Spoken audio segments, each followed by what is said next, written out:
Europe 1, il est 6h. C'est un douloureux sujet, mais qui touche chacun et chacune d'entre nous, de près ou de loin.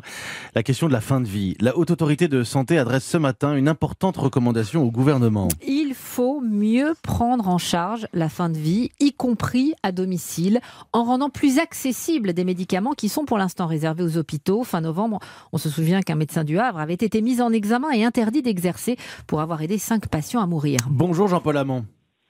Bonjour. Président de la Fédération des médecins de France, je le rappelle. Merci d'être en direct sur Europe 1 ce matin. La Haute Autorité de Santé publie donc un mode d'emploi pour la fameuse sédation profonde et continue, prévue par la loi sur la fin de vie de 2016. C'est un pas important pour les médecins de ville ? C'est un pas important. Agnès Buzyn a tenu parole. La Haute Autorité de Santé a travaillé dans un temps record, ce qui est complètement inhabituel pour elle. Le combat pour le soutien du docteur Méheux-Ferron n'a pas été inutile.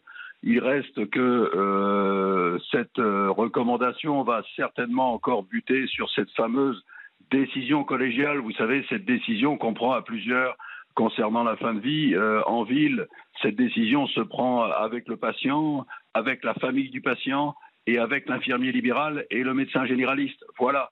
Il ne faudrait pas nous imposer une personne supposée en savoir plus que nous pour prendre en charge correctement cette fin de vie.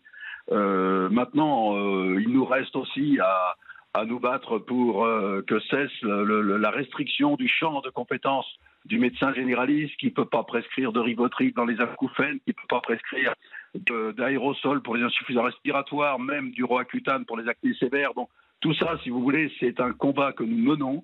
Agnès Buzyn, pour la fin de vie, a tenu sa parole et c'est une bonne chose, mais il va falloir être extrêmement attentif. Et puis, il y a la question de ce médicament, le midazolam, qui est un puissant sédatif. La Haute Autorité de Santé donne la posologie, elle cite ce médicament, sauf que les médecins de ville, pour l'instant, ne peuvent pas y accéder. On ne peut l'avoir qu'à l'hôpital. Alors, on peut y accéder en ville en faisant partie d'une hospitalisation à domicile ou en faisant partie d'un réseau de soins palliatifs.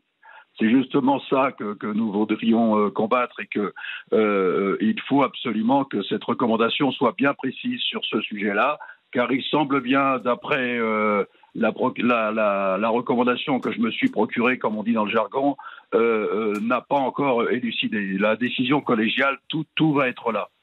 Merci Jean-Paul Hamon. Merci d'avoir répondu à nos questions en direct dans le journal de 6h d'Europe 1 ce matin, président de la Fédération des médecins de France.